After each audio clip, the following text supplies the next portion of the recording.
नमस्कार दोस्तों, आज मैं आपके लिए पति पत्नी को सीख देती शिव महापुराण की चंचुला और बिंदु की कहानी। शिव महापुराण में चंचुला और बिंदु की कहानी है। इन दोनों की शादी हो गई थी।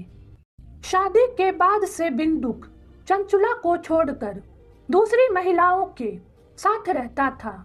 बिंदुक का आचरण बहुत गिर गया था। बहुत समय तक चंचुला ने पति की गलतियों को नजरअंदाज किया और धैर्य रखा। पति को सुधारने की कोशिश की, लेकिन बिंदुक का आचरण नहीं सुधरा। पति की उपेक्षा के चलते चंचुला का मन भी दूसरे पुरुषों की ओर भटकने लगा।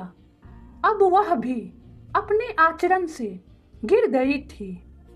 पति पत्नी दोनों ने एक दूसरे का भरोसा तोड़ दिया था। कुछ दिनों के बाद बीमारी की वजह से बिंदुक मर गया। अब चंचुला अकेली रह गई। एक दिन उसे प्रायश्चित हुआ कि मैंने पति की तरह ही गलत काम किए हैं। इस पछतावे के बाद चंचुला ने शिव पुराण की कथा सुनी। कथा से उसे ज्ञान मिला कि शिव कथा सुनने से मन शांत रहता है। वह शिव जी की भक्ति करने लगी थी। जब चंचुला की मृत्यु हुई तो उसकी आत्मा शिवलोक पहुंची। शिवलोक में देवी पार्वती ने चंचुला का साथ दिया और शिव जी से कहा कि इस स्त्री का दोष है।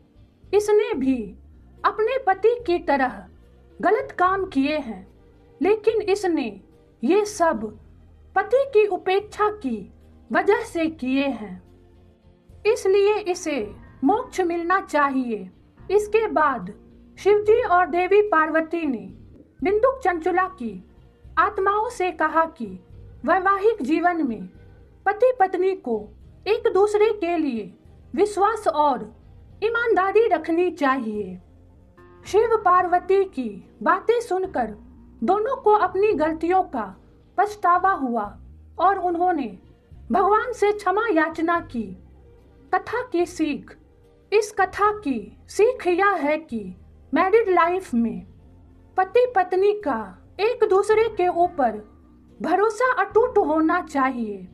जब ये भरोसा टूटता है तो ये रिश्ता भी टूट जाता है।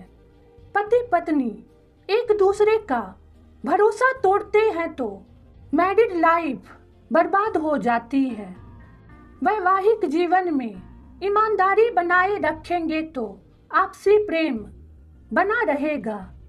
धन्यवाद दोस्तों।